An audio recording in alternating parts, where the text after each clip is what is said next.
अब हम स्टार्ट करने वाले हैं वेरियस टाइप्स ऑफ कंपनीज। उससे पहले हमने ये पढ़ा था कि कंपनी कहाँ डिफाइन है। हमने पढ़ा था section 2 clause 20 of the companies act में कंपनी डिफाइन है, विच वॉज कि company formed and registered under the companies act 2013 and any other previous act. अब हम पढ़ेंगे कितने टाइप की कंपनीज होती है। अगर आप ये अच्छे से देखना एंड आपके जो भी इससे रिलेटेड डाउट्स होंगे ना वो क्लियर हो जाएंगे। एंड ये आई थिंक आप सबको पता होना चाहिए, बीइंग अगर आप इस प्रोफेशन में आगे बढ़ना चाहते हो तो आपके बेसिक्स पे वर्क करो। अगर आपके बेसिक्स क्लियर है ना तो आपको आगे के जितने कॉन्सेप्ट्स होंगे सब समझ आ जाएंगे। इट जस्ट अपने बेसिक्स क्लियर करते हुए चलो, ठीक है। तो मैंने इस पूरे मटेरियल को बहुत शॉर्ट चार्ट में समराइज कर दिया। आई होप ये आपको हेल्प करे। अब मैं स्टार्ट करती हूँ ऑन द। तो basically various types of company on the basis of तीन टाइप है इसमें। सबसे पहले on the basis of statute, on the basis of registration, on the basis of liability. सबसे पहले on the basis of statute मतलब law. On the basis of law क्या है? On the basis of registration कैसी है कि अगर हमें कंपनी रजिस्टर करानी है तो हम कैसे कैसे मतलब क्या क्या किस किस फॉर्म में करा सकते हैं। On the basis of liability, और अगर कंपनी की लाइबिलिटी कैसी होगी। तो इन तीनों का डिफरेंशिएट हमारी बुक में गिवन था।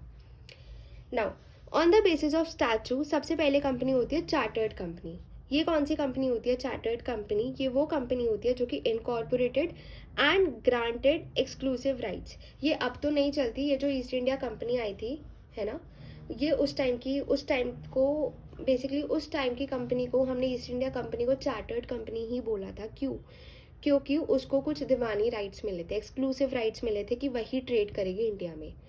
तो उस टाइम की बात है। तो अब तो ऐसी कंपनी चलती नहीं है, बट ये जस्ट फॉर नॉलेज मैं आपको ये चीज़ बता रही हूँ। चार्टर्ड कंपनी वो कंपनी होती है जो कि incorporated and granted exclusive right, for example east India company. फिर आता है स्टैट्यूटरी कंपनी। स्टैट्यूटरी कंपनी वो होती है जिसमें government entity created as statutory body by statute. Statutory company होती है जो कि गवर्नमेंट ने क्रिएट करी होती है, गवर्नमेंट की एंटिटी होती है जिसको स्टैट्यूटरी बॉडी की तरह क्रिएट कर दिया जाता है। और रजिस्टर्ड कंपनी वही रजिस्टर्ड अंडर एनी एक्ट, कोई भी एक्ट में वो रजिस्टर्ड हो, बी इट ज़रूरी नहीं है कंपनीज एक्ट में ही हो, कहीं भी रजिस्टर्ड हो, तो दैट इज़ रजिस्टर्ड कंपनी। ये इतना इंपॉर्टेंट नहीं है, आप इसको इग्नोर कर सकते हो, बट जस्ट एक नॉलेज आपको मिल जाए इसलिए मैंने इसको रखा। हमारा जो मेन चलेगा वो इन दोनों से चलने वाला है। सबसे पहला इसमें है on the basis of registration. On the basis of registration में we have 3 companies. First one is private, OPC and then public. Private company वो कंपनी प्राइवेट कंपनी रजिस्ट्रेशन की बात कर रहे थे। On the basis of registration we have private company, OPC and then public company. Private company कहाँ defined है? Section 2 clause 68।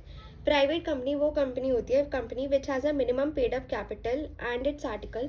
अभी मैं इसको आपकी डेफिनेशन आपको डेफिनेशन इसकी बताती हूँ, बट प्राइवेट कंपनी और पब्लिक कंपनी के बीच का डिफरेंस आपको पता होना चाहिए। It's very important. ओपीसी भी हम आगे करेंगे। Basically it's type of a private company only, but पहले प्राइवेट कंपनी की डेफिनेशन करते हैं, इसको प्लीज़ ध्यान से सुनना। तो कंपनी मैं तोड़ तोड़ के बताऊंगी। Company which has a minimum paid up capital, किसी का मिनिमम पेड अप कैपिटल होता है। पहले होता था कि प्रिस्क्राइब था कि इतना पेड अप कैपिटल होना चाहिए, बट अब कोई कुछ भी हो सकता है, बी इट 10 रुपीज़, 100,000, 1 लाख, कुछ भी।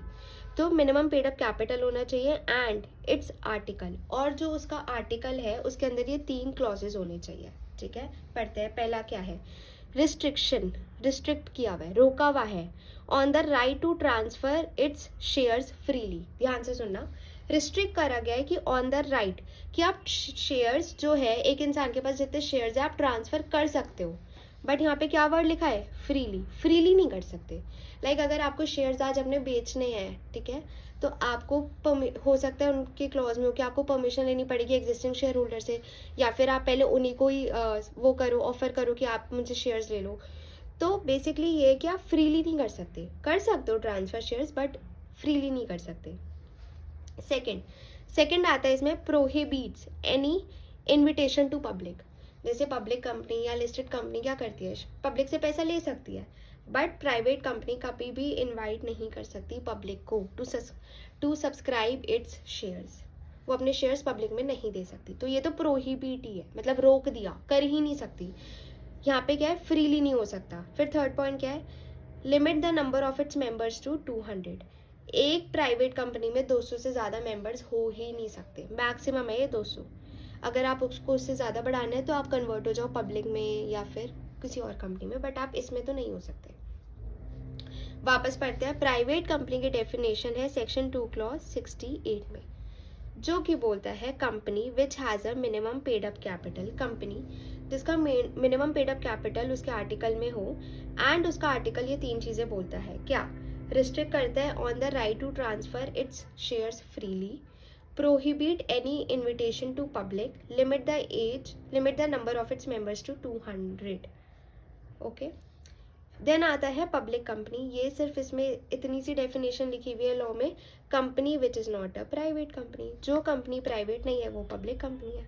तो आपको ये डेफिनेशन अच्छे से पता होनी चाहिए प्राइवेट, कि इसके आर्टिकल में 3 चीज़ें लिखी है एंड ये प्राइवेट कंपनी है। आई होप ये समझ आ गई हो। देन आता है स्मॉल कंपनी, ओपीसी आगे आएगा।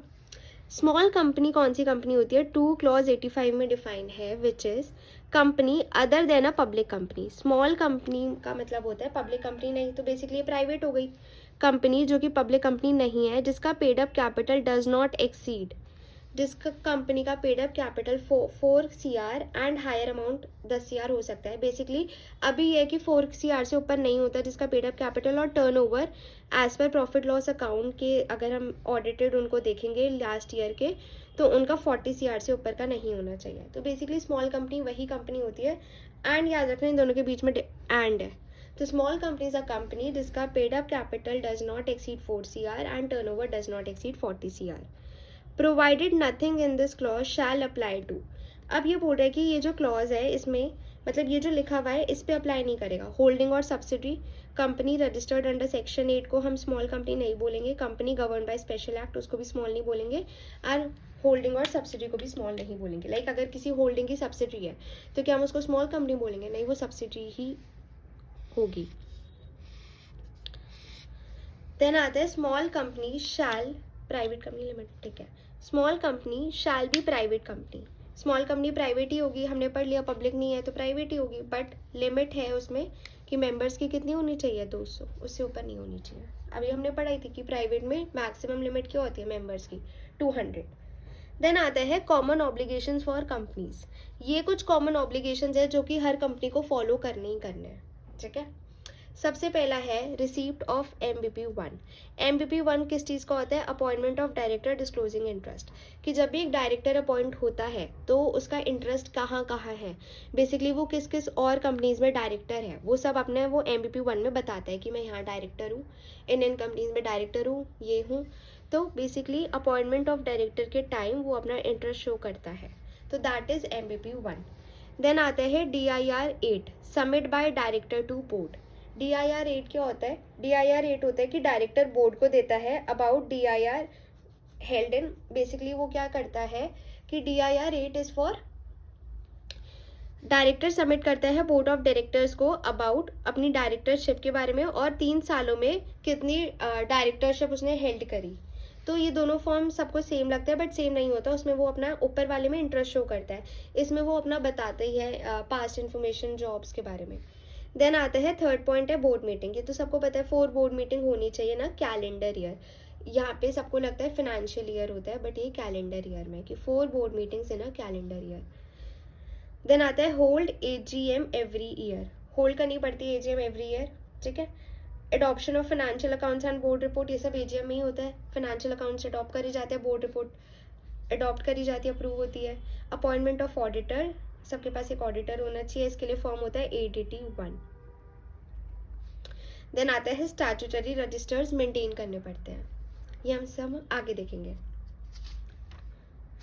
देन हम स्टार्ट करने वाले हैं प्राइवेट कंपनी के एग्जेम्पशंस के बारे में नेक्स्ट वीडियो में।